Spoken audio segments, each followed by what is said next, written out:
Tapi kalau menurut Pak Amin sendiri sebagai mantan Wakil Ketua KPK, setuju nggak sih revisi Undang-Undang KPK ini dikembalikan lagi?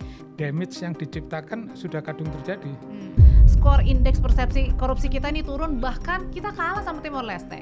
Kan kita saudara tua, harus ngalah.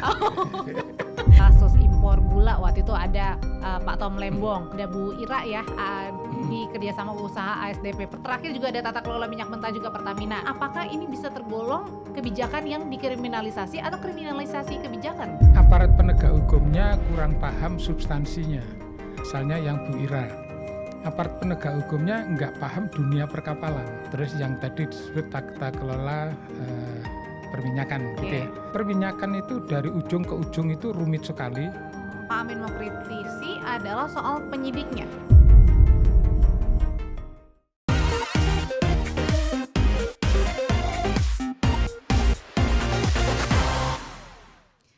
Halo, jumpa lagi di On Point with Adisti. Kali ini ada saya Audrey Chandra. Nah, saat ini yang lagi kita sedihkan begitu ya di Indonesia adalah skor indeks persepsi korupsi Indonesia ini ternyata turun. Bahkan kabarnya skor kita itu di bawah Timor Leste. Kenapa hal ini bisa terjadi? Di depan saya sudah ada Wakil Ketua KPK 2003-2007 Pak Amin Sunaryadi. Halo Pak Amin. Selamat sore. Selamat sore Pak Amin. Ini kira-kira kenapa sih Pak skor indeks persepsi korupsi kita ini turun, bahkan kita kalah sama Timor Leste? Dikatakan di bawah Timor Leste, kan kita saudara tua, harus ngalah. Jadi bukan karena kalah, tapi harus ngalah ya? Iya. Kenapa Pak Amin? Kalau saya perhatikan ya, ini kontradiktif dengan hasil survei indikator. Publik itu puas dengan kinerja Pak Prabowo. Puas dengan kinerja Pak Prabowo dan yang paling memuaskan itu pemberantasan korupsi. Jadi publik puas dengan pemberantasan korupsi, mestinya publik melihat bahwa upaya pemberantasan korupsi sudah dilakukan dengan kerja keras, serius. Tapi hasilnya kok turun dari skor 37 menjadi 34.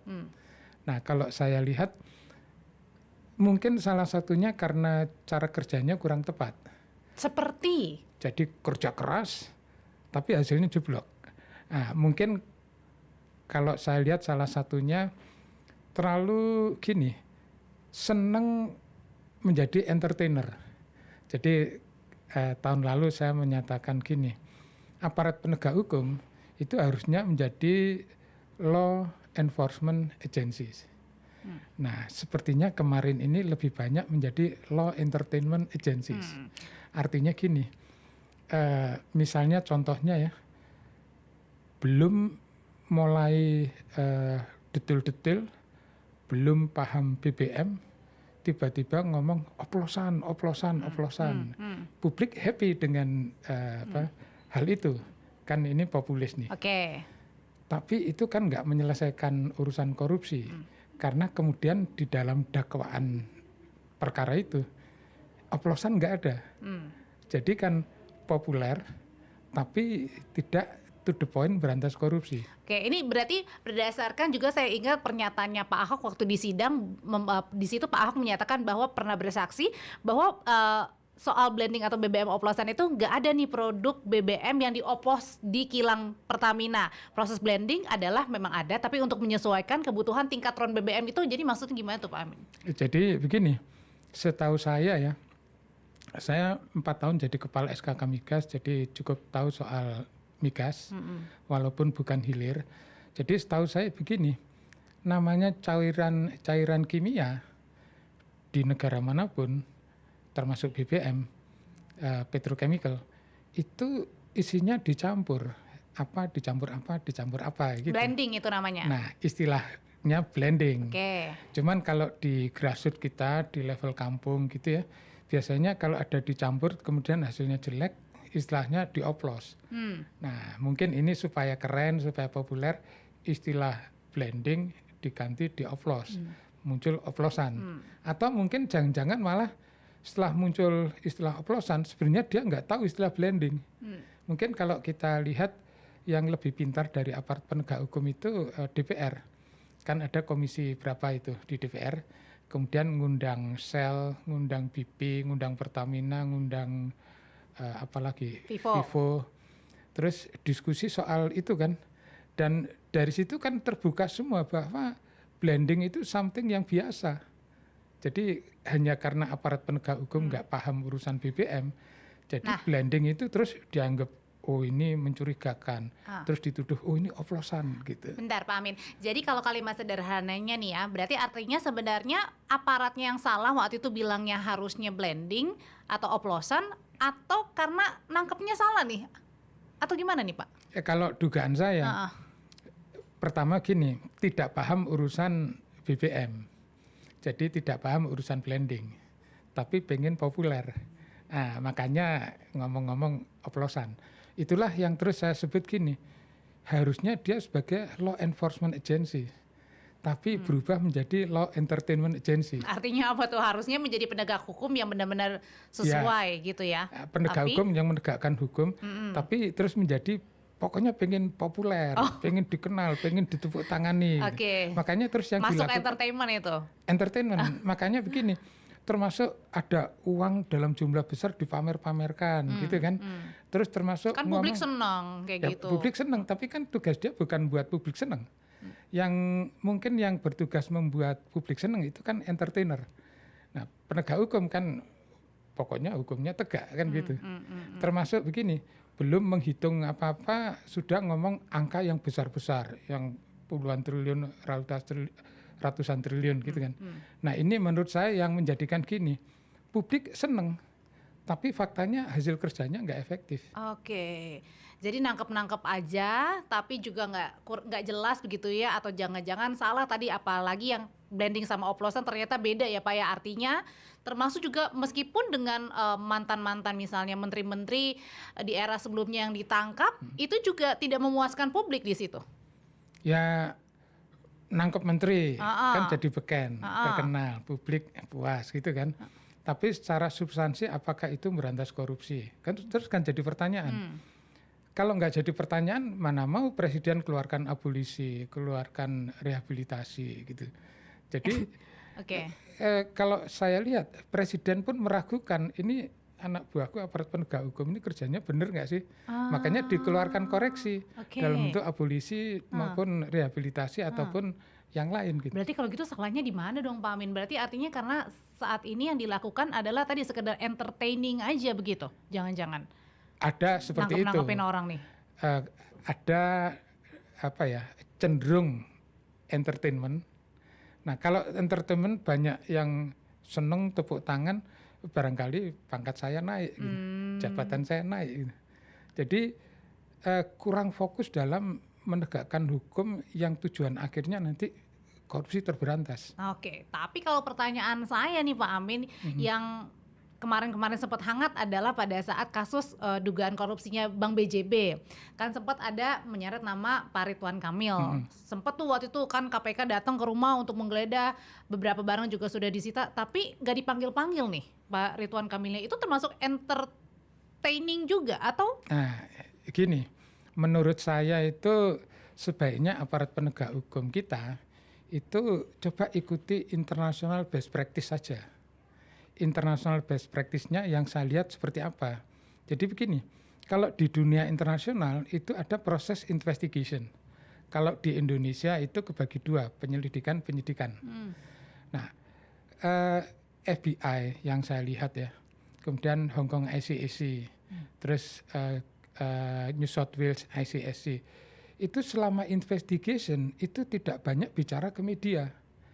Mereka bicara ke media hanya kalau ada yang sangat penting, misalnya ada yang ditangkap, ada penggeledahan. Mereka cuma menjelaskan si ini ditangkap, di sini digeledah, tapi mereka tidak cerita detail. Perkaranya ini nggak diceritakan, karena kalau dia terlalu banyak cerita detail, lebih mirip entertainment kan. Nah, kalau dia cerita detail, bisa aja nanti barang buktinya yang belum disita bisa dihilangkan, itu kan juga bisa kan? Itu nomor satu. Nomor satu mungkin ada orang yang wah ini buktinya harus dibakar nih. Nah, mereka akan merusak bukti. Nomor satu itu menyusahkan penegak hukumnya sendiri. Terus nomor dua begini, kalau terlalu banyak ngomong ke media, nanti nyebut nama orang si A, si B, si C gitu kan. Walaupun orang ini tidak terkait. Nah, nanti kan si A, si B, si C yang disebut-sebut ini kan terus ditanya oleh tetangganya, oleh suami atau istrinya, anaknya dan lain-lain. Artinya merugikan orang-orang yang belum tentu bersalah. Jadi kalau international best practice investigation itu tidak banyak bicara ke media. Jadi kalau penegak hukum Indonesia, menurut saya, saran saya, selama penyidikan janganlah banyak omong-omong keluar gitu. Fokus ke menyidik gitu supaya cepat selesai gitu. Apa mungkin karena ini gara-gara revisi Undang-Undang KPK di tahun 2019 Pak Amin yang menyebabkan KPK ini bukan lagi menjadi lembaga independen? Saya kira tidak ada hubungannya. Nggak ada hubungannya Karena sebagai law entertainment agencies itu ada di KPK, ada di kepolisian, ada di kejaksaan. Gitu. Jadi baru penyelidikan sudah halu-halu banyak nggak karuan. Gitu. Jadi ada di semua pihak. Tapi kalau menurut Pak Amin sendiri sebagai mantan wakil ketua KPK, setuju nggak sih revisi undang-undang KPK ini dikembalikan lagi?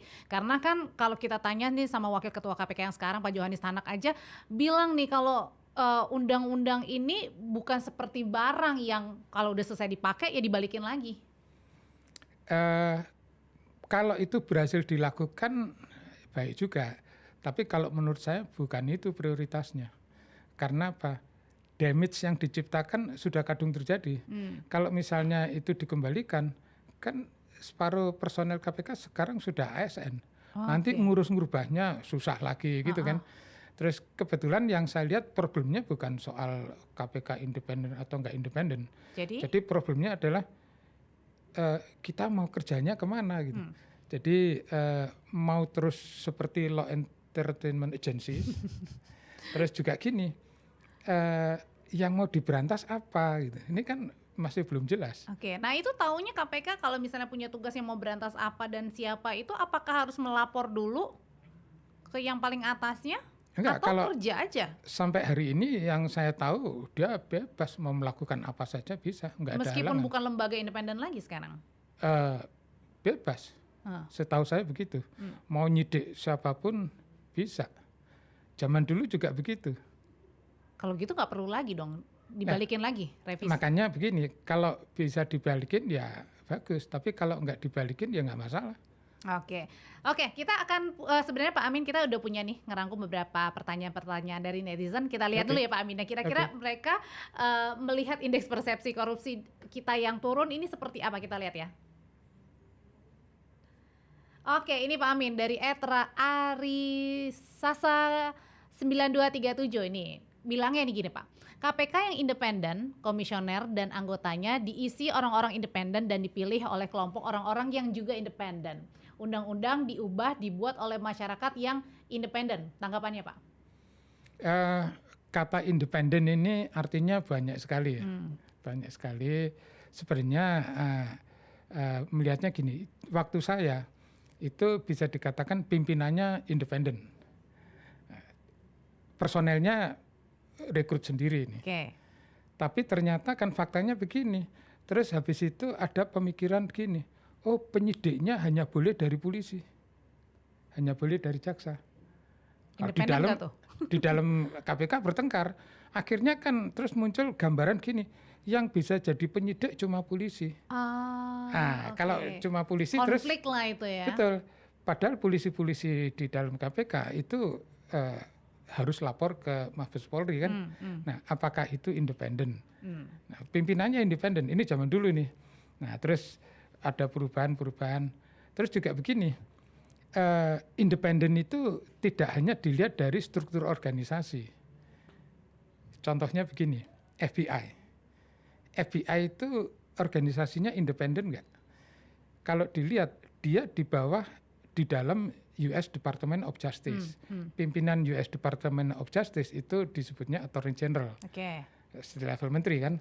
Kalau dia di bawahnya berarti di sini kan kira-kira eselon 1 gitu kan. Eselon 1 selevel dirjen lah kira-kira gitu kan. Tapi pertanyaannya gini, dulu yang memeriksa Lewinsky dan Bill Clinton itu siapa? FBI kan. Meriksanya dibatasi, enggak juga kan.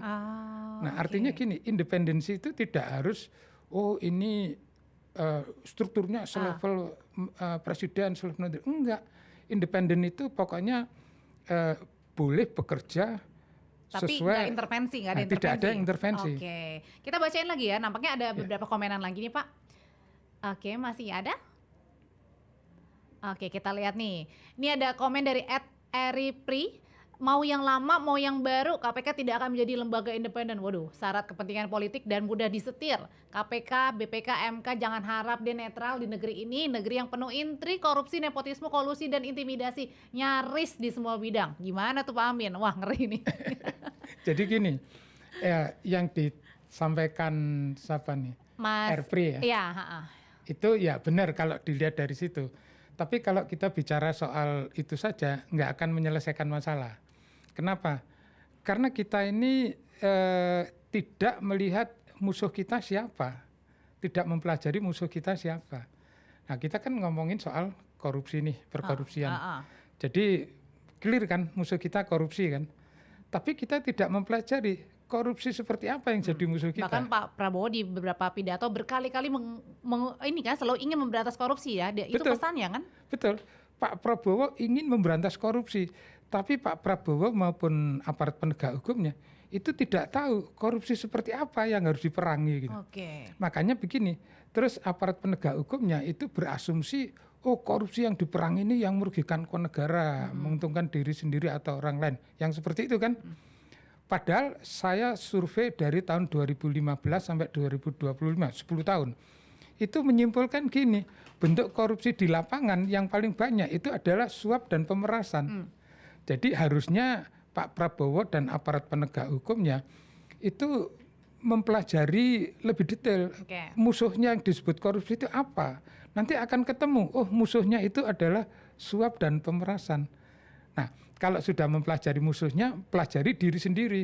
Aparat penegak hukum coba pelajari dirinya. Dirinya seperti apa. Kalau musuhnya adalah suap dan pemerasan, di dalam dirinya ada atau enggak? Kan gitu. Kan ternyata di dalam dirinya banyak juga. Nah, kalau aparat penegak hukum harus berperang melawan musuh yang namanya suap dan pemerasan, sementara dirinya seperti itu, kapan bisa menang? Nah, makanya KPK, BPK, MK, ya kayak gitu terus. Iya, sulit ya. Mau benar-benar bersih banget gitu ya. Betul, karena masih belum tahu, belum jelas musuh sebenarnya itu siapa. Oke, Pak Amin, kita bacain satu lagi komentar dari netizen, kita lihat.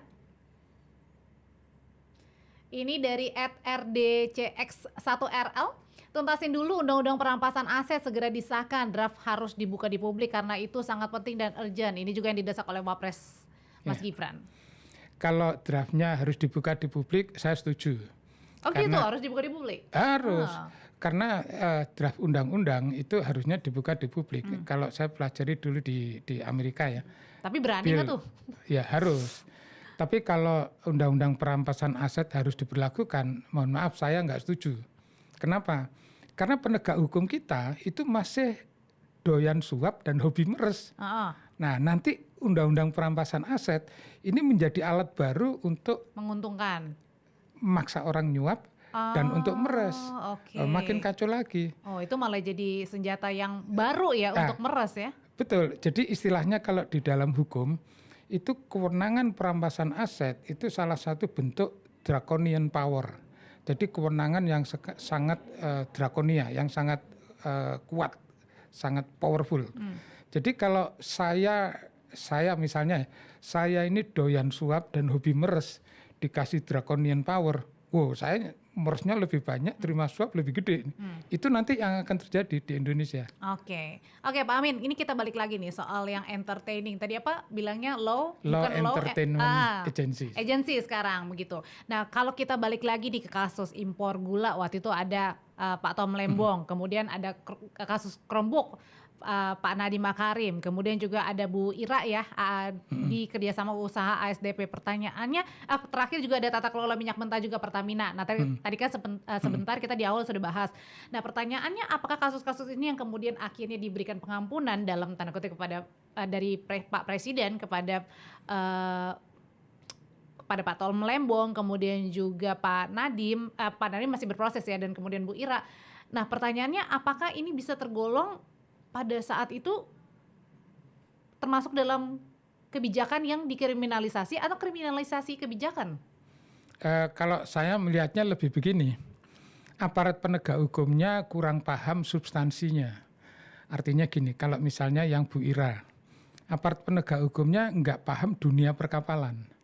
Jadi terus dengan persepsi mereka yang seperti itu menuduh ini salah. Terus yang tadi disebut tata kelola perminyakan gitu ya. Itu juga sama. Perminyakan itu dari ujung ke ujung itu rumit sekali. Terus instalasi atau equipnya juga gede rumit. Artinya gini, kalau mau memahami itu ya harus datang ke lapangan, diskusi dengan orang lapangan, ngelihat operasinya. Itu baru memahami operation supaya nanti punya judgement yang fair. Oh, ini memang wajar kalau di dunia sini, yang ini enggak gitu kan. Nah, aparat penegak hukum itu sepertinya kurang paham itu. Jadi persepsinya beda dengan dunia bisnis. Yang impor-impor tadi juga begitu. Chromebook juga begitu. Jadi persepsinya itu beda dengan persepsi dunia yang diperiksa. Berarti ini yang Pak Amin mau kritisi adalah soal penyidiknya. Penyidiknya, penuntutnya, juga majelis hakimnya. Oh gitu. Betul. Memang karena tadi kurang mengerti. Kurang memahami sektor yang diperiksa, yang disidang. Jadi dianggap ketika misalnya ada kebijakan baru atau kebijakan yang berbeda dari sebelumnya, kalau dirasa langsung aja gitu, oh ini kayaknya menyimpang. Bukan, misalnya gini ya, contoh perkaranya Bu Karen, yang perkara BMG. Kebetulan saya pelajari yang migas-migas nih. Bagi orang yang paham dunia migas, itu paham bahwa investasi di lapangan migas, kemudian ternyata produksinya tidak seperti yang dulu diprediksikan, sepanjang data-datanya ada, itu wajar. Nah, karena penegak hukum tidak paham dunia migas, terus kan, oh ini rugi besar, merugikan keuangan negara.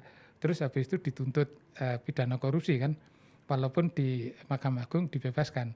Nah, buat saya begini, kalau saya orang hulu migas, paham itu bahwa kejadian ini ruginya gede, ini hal yang wajar. Tapi yang tidak paham hulu migas, langsung menuduh, wah ini korupsi. Apakah keputusan yang seperti itu adalah korupsi? Nah, nanti di luar terus timbul pemikiran gini, ini kan di dunia hulu migas sesuatu yang wajar, kenapa terus dijadikan kriminal? Nah, terus ada pandangan, oh ini aparat penegak hukum melakukan kriminalisasi. Sama dengan yang lain-lain. Jadi, padahal mungkin aparatnya yang tidak mengerti ya, atau belum? Aparatnya yang tidak mengerti. Jadi aparatnya tidak mengerti.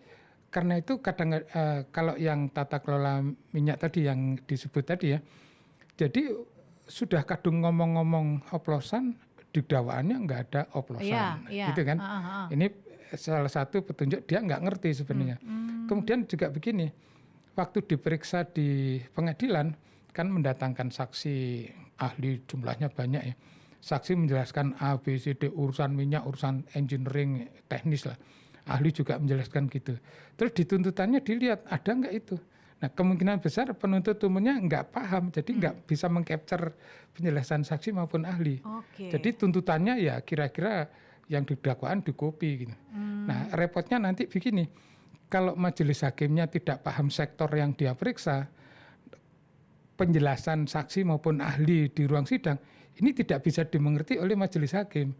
Nah, kalau tidak dimengerti, nanti majelis hakim akan cenderung, wis pokoknya tuntutannya apa dikopi aja lah gitu. Nah, menurut saya ditambah atau dikurangi nanti gitu ya vonisnya. Ya diubah dikit-dikit gitu kan. Nah, ini yang menjadikan ini dakwaannya kurang bisa dipercaya, tuntutannya kurang dipercaya. Nanti putusannya kalau sudah jadi ya kurang dipercaya juga gitu. Kalau menurut saya mestinya fokusnya jangan ke sektor minyak atau sektor lapangan minyak atau sektor LNG atau sektor, mestinya kalau penegak hukum ini coba deh fokus lebih banyak ke urusan mens rea, niat jahat. Kan kalau kejahatan pidana itu harus ada actus reus, ada mens rea. Dua ini harus nih. Niat. Ada niatnya ya? Mens rea itu niat tapi niat jahat. Niat jahat, Terus dua ini harus konkuren nih. Nah, jadi fokus ke situ karena actus reusnya gampang bisa ditemukan nih. niat jahatnya ada nggak? Ini harus dicari. Kalau nggak ada niat jahat tapi kemudian merugikan. Keputusan bisnis itu banyak yang nggak ada niat jahat dan rugi dan kadang-kadang untung. Seperti itu kadang-kadang ponis Bu Ira kan seperti itu juga. Kadang kita mikirnya loh kok kan, aneh ya. Enggak, gitu. itu kan keputusan bisnis. Oke. Nah artinya gini, kalau menggunakan pasal merugikan keuangan negara tanpa mencari adanya mens rea, kemudian nanti begini, keputusan bisnis, keputusan administrasi, keputusan manajerial, ini langsung tiba-tiba dianggap sebagai ini tindak pidana gitu. Nah makanya di Indonesia sampai kapanpun bisnis ekonomi nggak bisa maju, terutama yang BUMN. Dan ini secara strategik jelek. Kalau BUMN nggak tumbuh karena nggak bisa maju karena takut tadi, pertumbuhan ekonomi yang diinginkan Pak Prabowo 8% nggak akan tercapai. Gara-gara ketakutan. Ketakutannya kenapa? Gara-gara keputusan bisnis, keputusan manajerial, keputusan operasi dipenjara. Dipenjarakan oleh aparat penegak hukum yang tidak paham sektornya. Gitu. Itu repot ya. Jadi tadi pesannya Pak Amin adalah aparat penegak hukum itu harus mengetahui dulu ya unsur mens rea-nya itu yang paling penting ya. Gini, bukan harus mengetahui, harus mencari bukti-bukti terdapat mens rea. Gitu. Biar nggak asal tangkep dan tidak sekedar entertaining seseorang ya atau sesuatu begitu ya. Bukan sekedar sih jangan sampai begitu ya Pak Amin ya. Jadi betul-betul yang jahat dipenjarakan, tapi yang tidak jahat tidak dipenjarakan. Gitu. Luar biasa itu pesannya. Terima kasih Pak Amin Sundaryadi, Wakil Ketua KPK periode 2003-2007. Terima kasih Pak Amin. Terima kasih juga Audrey.